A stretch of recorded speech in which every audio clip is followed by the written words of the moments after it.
Seducido por la simplicidad de las fórmulas para doblar el oro, José Arcadio Buendía cortejó a Úrsula durante varias semanas para que le permitiera desenterrar sus monedas coloniales y aumentarlas tantas veces como era posible subdividir el azogue. Úrsula cedió, como ocurría siempre, ante la inquebrantable obstinación de su marido. Entonces José Arcadio Buendía echó 30 doblones en una cazuela y les fundió con raspadura de cobre, oro, pimente, azufre y plomo. Puso a hervir todo el fuego vivo en un caldero de aceite, de resino, hasta obtener un jarabe espeso y pestilente más parecido al caramelo vulgar que al oro magnífico. En azorosos y desesperados procesos de destilación, fundía con los 7 metales planetarios, trabajaba con el mercurio hermético y vitriolo de Chipre. He vuelto a cocer en manteca de cerdo a falta de aceite de rábano. La preciosa herencia de Úrsula quedó reducida a un chicharrón carbonizado que no pudo ser desprendido del fondo del caldero. Cuando volvieron los gitanos, Úrsula había predispuesto contra ellos a toda la población. Pero la curiosidad pudo más que el temor, porque aquella vez los gitanos recurrieron a la aldea haciendo el ruido ensordecedor, con toda clase de instrumentos músicos. Mientras el pregonero anunciaba la exhibición del fabuloso hallazgo de los nasciencenos, de modo que todo el mundo se fue a la carpa, y mediante el pago de 1 centavo vieron un Melquíades juvenil, repuesto, desarrugado, con una dentadura nueva y radiante. Quienes recordaban sus encías destruidas por el escorbuto, sus mejillas flácidas y sus labios marchitos, se estremecieron de pavor ante aquella prueba terminante de los poderes sobrenaturales del gitano.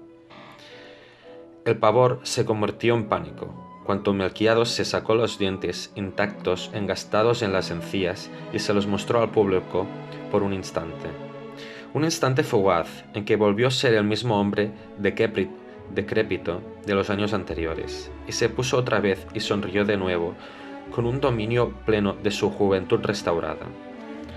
Hasta el propio José Arcadio Buendía consideró que los conocimientos de Melquíades habían llegado a extremos intolerables.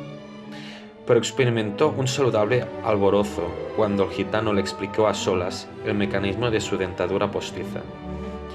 Aquello le pareció a la vez tan sencillo y prodigioso que de la noche a la mañana perdió todo el interés en las investigaciones de alquimia. Sufrió una nueva crisis de mal humor. No volvió a comer en forma regular y se pasaba el día dando vueltas por la casa. En el mundo están ocurriendo cosas increíbles, le decía Úrsula. Ahí mismo, al otro lado del río, hay toda clase de aparatos mágicos, mientras nosotros seguimos viviendo como los burros. Quienes lo conocían desde tiempos de la fundación de Macondo se acostumbraban de cuánto había cambiado bajo la influencia de Melquíades. Al principio, José Arcadio Buendía era una especie de patriarca juvenil, que daba instrucciones para la siembra y consejos para la crianza de niños y animales. Colaboraba con todos, aun en el trabajo físico para la buena marcha de la comunidad. Puesto que su casa fue desde el primer momento la mejor de la aldea, las otras fueron arregladas a su imagen y semejanza. Tenía una salita amplia y bien iluminada, un comedor en forma de terraza con flores de colores alegres, 2 dormitorios, un patio con un castaño gigantesco, un huerto bien plantado y un corral donde vivían en comunidad pacífica los chivos, los cerdos y las gallinas. Los únicos animales prohibidos, no solo en la casa, sino en todo el poblado, eran los gallos de pelea. La laboriosidad de Úrsula andaba a la par con la de su marido. Activa, menuda, severa, aquella mujer de nervios inquebrantables, a quien en ningún momento de su vida la oyó cantar, parecía estar en todas partes desde el amanecer hasta muy entrada la noche. Siempre perseguida por el suave susurro de sus pollerines de holán, gracias a ella, los pisos de tierra golpeada, los muros de barro sin escalar, los rústicos muebles de madera construidos por ellos mismos estaban siempre limpios, y los viejos arcones donde se guardaba la ropa exhalaban un tibio olor de albahaca. José Arcadio Buendía Era un hombre más emprendedor, que se vería jamás en la aldea.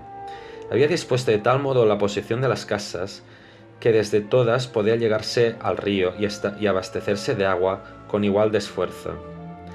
Y trazó las calles con tal buen sentido que ninguna casa recibía más sol que la otra a la hora de calor.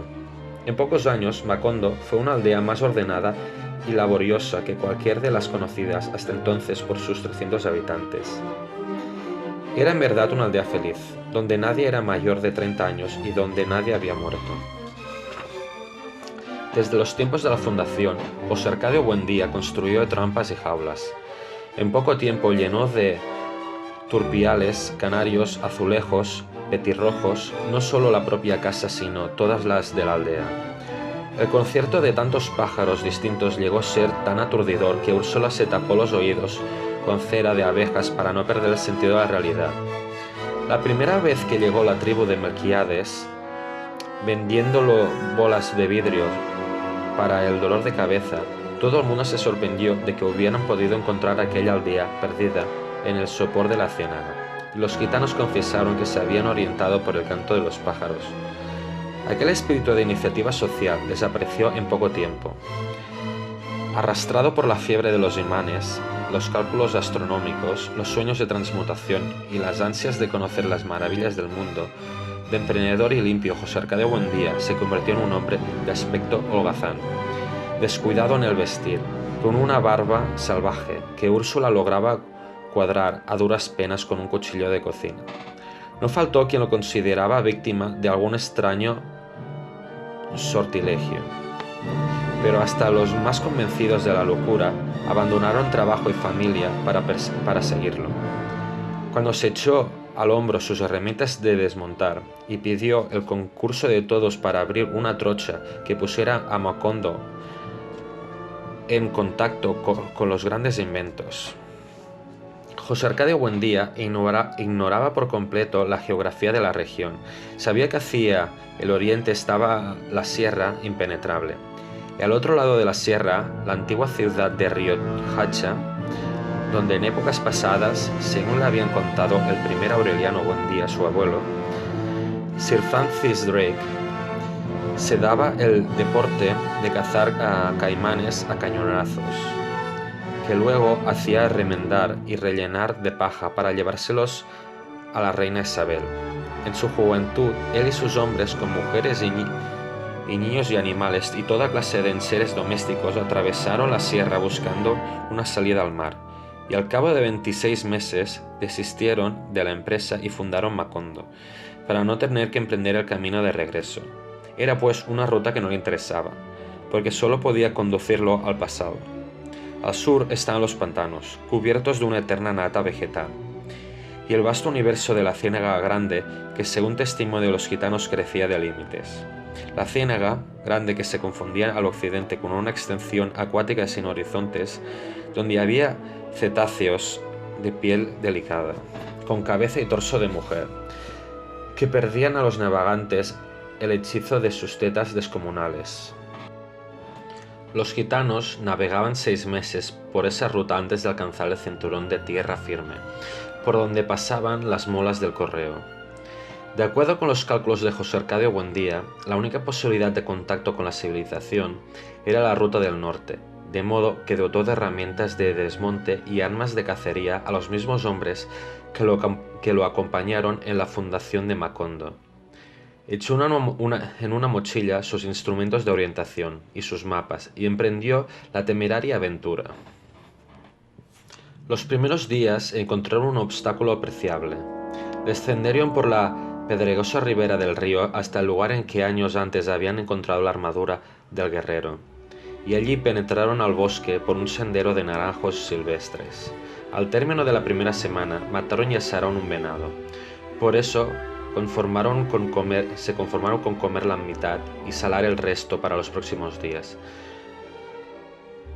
Trataban de aplazar con esa precaución la necesidad de seguir comiendo guacamayas, cuya carne azul tenía un áspero sabor de almizcle.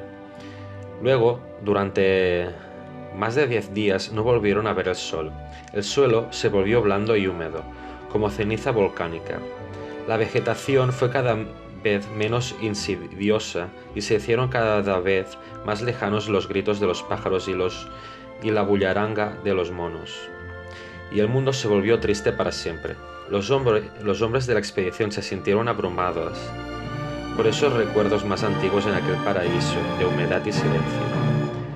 Anterior al pecado original, donde las botas se hundían en pozos de aceites humeantes y los machetes destrozaban lirios sangrientos y salamandras doradas. Durante una semana, casi sin hablar, avanzaron como sonámbulos por un universo de pesadumbres, alumbrados apenas por una tenue reverberación de insectos luminosos y con los pulmones agobiados por una sofocante olor de sangre. No podían regresar, porque la trocha que iban abriendo a su paso se volvió a cerrar en poco tiempo, con una vegetación nueva que casi veían crecer ante sus ojos. No importa, decía José Arcadio Buendía, lo esencial es no perder la orientación. Siempre pendiente de la brújula, siguió guiando a sus hombres hacia el norte invisible, hasta que lograron salir de la región encantada. Era una noche densa, sin estrellas, pero la oscuridad estaba impregnada por un aire nuevo y limpio.